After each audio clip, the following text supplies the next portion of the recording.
At the beginning of the movie, we are introduced to what looks like the most innocent scene imaginable, a little girl, alone on a stage, practicing ballet. Her name is Abigail. She moves gracefully, completely focused, completely harmless looking. And if you were watching this without knowing anything about what's coming, you'd feel nothing but sympathy for her. That would be your first mistake. Because before this night is over, every single adult who dared to put their hands on this child will wish they had never been born. And here's the twist that will keep you watching: the people we should be afraid of aren't the criminals. It's the little girl in the ballet shoes. Let's break down exactly how this nightmare unfolds. We are introduced to a group of 6 strangers who have been assembled for what is supposed to be a straightforward job: kidnap a young girl, hold her for 24 hours, collect $50 million in ransom, and disappear. Clean. Professional. Simple. Except nothing about this job is any of those things. The team has been watching Abigail for some time. They know her routine. After her ballet rehearsal ends, she gets picked up and driven home, and the kidnappers have already planted a tracker on the vehicle so they can monitor her every move in real time. By the time Abigail is heading back to her mansion, the team is already inside. Their hacker has quietly dismantled the entire security system: cameras offline, gates unlocked, alarms silenced. A sniper takes position outside. 3 members slip into Abigail's bedroom and wait in the dark, perfectly still, perfectly patient. When Abigail walks through her bedroom door, she doesn't even get a chance to scream. She actually stabs one of them in the hand with a pencil, which tells you something important about her character right from the start. She doesn't just freeze. She fights. But she's one small girl against trained adults, and within moments, a sedative needle finds her arm and the lights go out for her. They zip her into a bag and move fast. Her father has just pulled up to the property, so the whole operation shifts into overdrive. The hacker barely gets the gate open in time, but they make it out. Their destination is a remote, isolated mansion sitting far outside the city, the kind of place that swallows sound whole and doesn't give it back. Once they arrive and settle in, we are introduced properly to the man running this operation, Lambert. He gathers the group, lays down the rules, and makes one thing absolutely clear: nobody uses their real name, nobody shares their real background, and nobody asks questions about who the girl's father actually is. Just keep her alive for 24 hours and the money comes. To enforce the anonymity policy, all phones are confiscated and everyone is assigned a code name. We have Joey, Frank, Sammy, Peter, Rick, and Dean.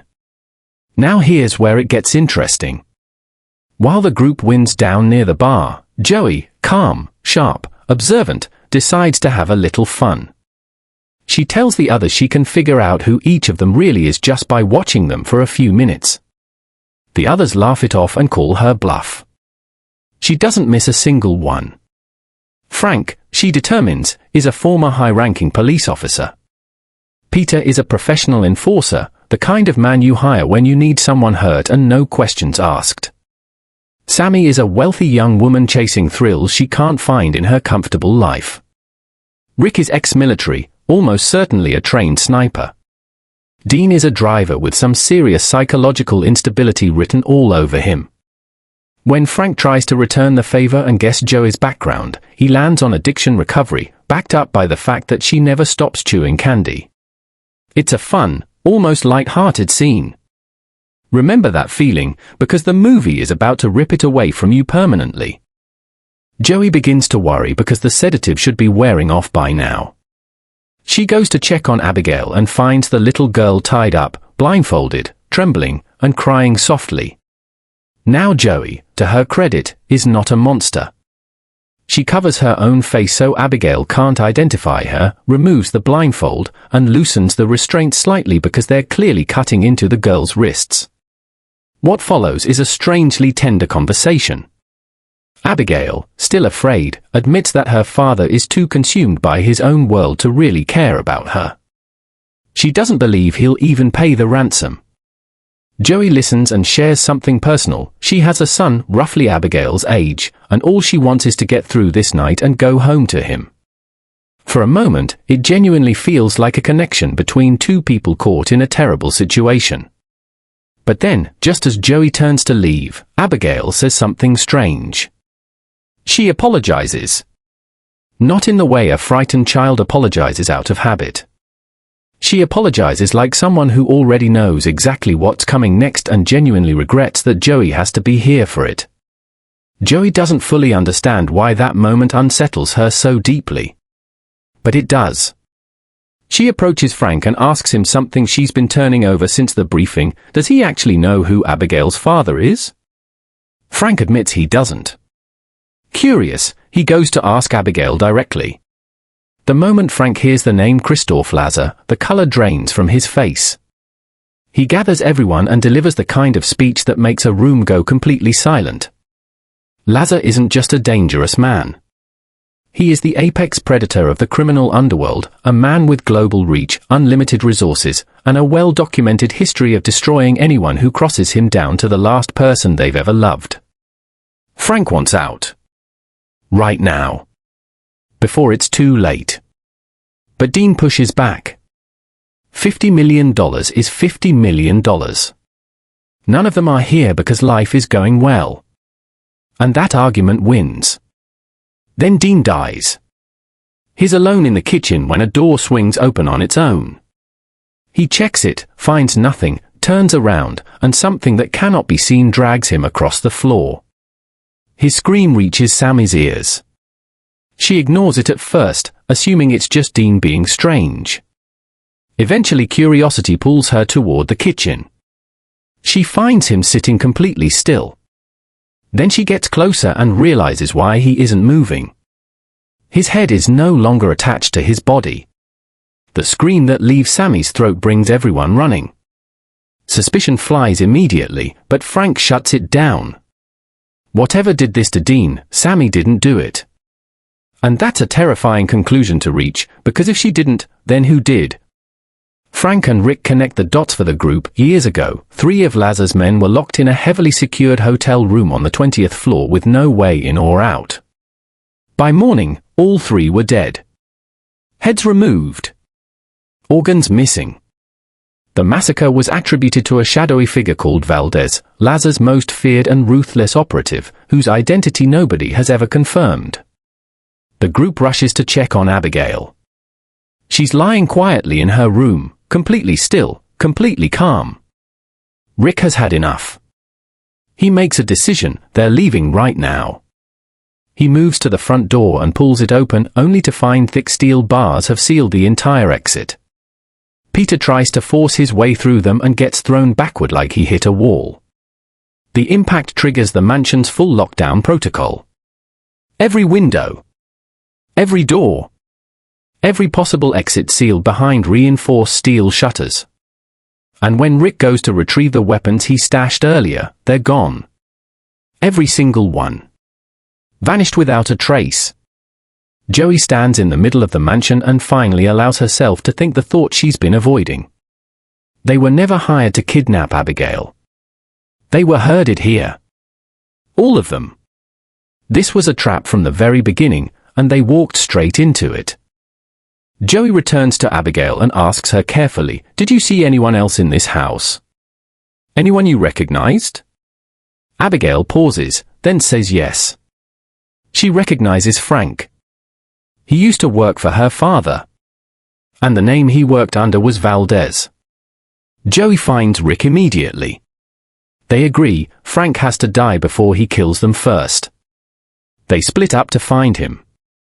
Before either of them can act on the plan, Joey finds Rick. He is already dead. Throat destroyed. Blood everywhere. That's all the confirmation Joey needs. She storms into the room where Frank is standing, gun raised, and accuses him directly. Frank pulls his weapon right back and insists Abigail is manipulating them, turning everyone against each other so they tear themselves apart from the inside. The argument escalates until Frank gives a brutal order, kill Abigail before she destroys what's left of the team. Peter moves toward her room. Joey plants herself in the doorway and refuses to move. And while everyone is arguing about what to do with the little girl in the next room, the little girl removes her own handcuff with one hand. Casually. Like it was never actually restraining her at all. She climbs to her feet and stands on the bed. And then she shows them exactly what she is. Abigail lunges straight for Peter's throat. Frank reacts instantly. He puts a bullet directly through her head. She falls. She reaches up and touches the wound. It closes. She stands back up. The silence in that room lasts about half a second before total chaos erupts.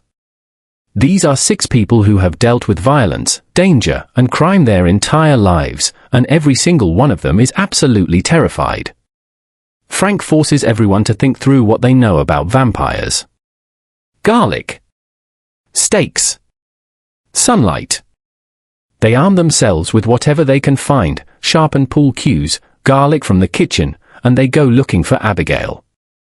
They find her on the upper floor, dancing with Dean's corpse. Slowly. Like she's been waiting for them to find her and she wanted to make the moment as disturbing as possible. Sammy charges in with the garlic. Abigail takes it from her, handles it casually, and makes it abundantly clear that garlic means absolutely nothing to her. The fight that follows is completely one-sided. Frank gets a stake through his thigh. Peter gets stabbed repeatedly with his own cross necklace. Abigail isn't even breathing hard. They regroup, badly injured and genuinely shaken, and Joey asks the only question that matters right now: how do we survive this? Not win. Survive. The answer she lands on: they still have one sedative injection left. Don't fight her. Lure her.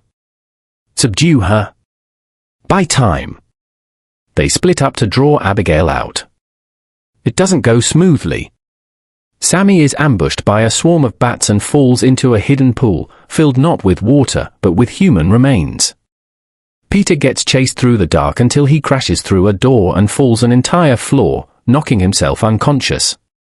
Frank gets cornered and nearly choked to death. Joey sprints in with the syringe, but Abigail knocks it through the bars before she can use it. Then Sammy pulls Abigail off Frank, and Abigail bites her hand before retreating. A beat later, Peter wakes up, tackles Abigail to the ground, and Joey retrieves the syringe. The needle goes in. Abigail goes down. They lock her in a steel cage. They've bought themselves a little time. Sammy, shaking, asks the question nobody wants to answer: is she going to become a vampire? Nobody knows. Joey sits with Abigail and tries one more time to get information. How do they escape? Abigail smiles and says nothing useful. Then, when she's ready, she starts talking. The entire kidnapping was her plan. Lambert has been working for her since the beginning. She arranged every detail of this operation herself, and the people in this mansion were not chosen randomly. Every single one of them wronged Christophe Lazar's organization at some point, and Abigail brought them here to settle those debts. Sammy once stole from a company whose funds were quietly owned by Lazar. Peter murdered one of Lazar's business partners. Frank built his career arresting Lazar's men, until corruption eventually swallowed him whole. And then Abigail drops the revelation that reframes the entire movie. Those 3 men Frank arrested years ago, the ones found dead in the hotel room, the ones everyone blamed on the mysterious Valdez? Abigail killed them herself. Personally. Valdez was never a hired assassin. Valdez was always Abigail. Joey's past isn't spared either. Abigail reveals that Joey was a military medic, dishonorably discharged for addiction, stripped of her son's custody, and eventually forced to survive by impersonating a licensed doctor. A surgery went wrong. The patient died. And that patient had connections to Lazar. Then comes the offer. She'll let 2 of them leave alive. All someone has to do is open the cage. Peter panics and pulls his gun on the group. Joey shoots him in a non-lethal spot to end the standoff. Nobody is opening that cage. Frank stays to guard Abigail while Joey treats Peter's wound. But the moment he's alone with her, Frank quietly negotiates his own deal: free information about a secret escape passage in exchange for letting her go. Abigail tells him, find the library, pull the red book, and a hidden door opens. Frank gets the information and immediately refuses to hold up his end of the bargain. Abigail responds by walking straight out of the cage. She was never actually trapped. The cage was just another game she was playing. Joey arrives and finds Abigail about to kill Frank. She smashes open the window coverings to let daylight flood the room. Sunlight hits Abigail's hand and the flesh burns away in seconds, but then, in the same seconds, it regenerates completely. The window trick bought them maybe 15 seconds. Joey and Frank retreat toward the library to stay in the light. Meanwhile, Sammy tests herself, places her hand in sunlight, holds her breath. Nothing happens. She exhales. But the relief doesn't last. The bite is working on her more slowly, in a different way. Her mind starts to slip. By the time she and Peter go searching for the mansion's power source together, she is no longer fully herself. Without warning, she kills Peter. Frank and Joey find the body and run. Sammy chases them. Joey grabs a silver tray, angles it to catch sunlight, and reflects the beam directly onto Sammy. Sammy explodes.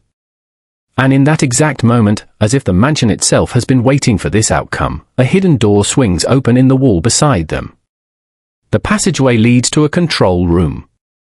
Blueprints cover the walls. Security systems line the consoles.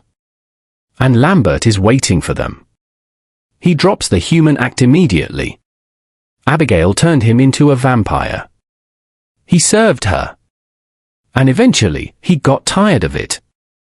The entire kidnapping operation was his design, not Abigail's idea alone. He used it to lure Lazar's enemies into one location, intending to use them as weapons to destroy both Abigail and Lazar, leaving him free to inherit the empire.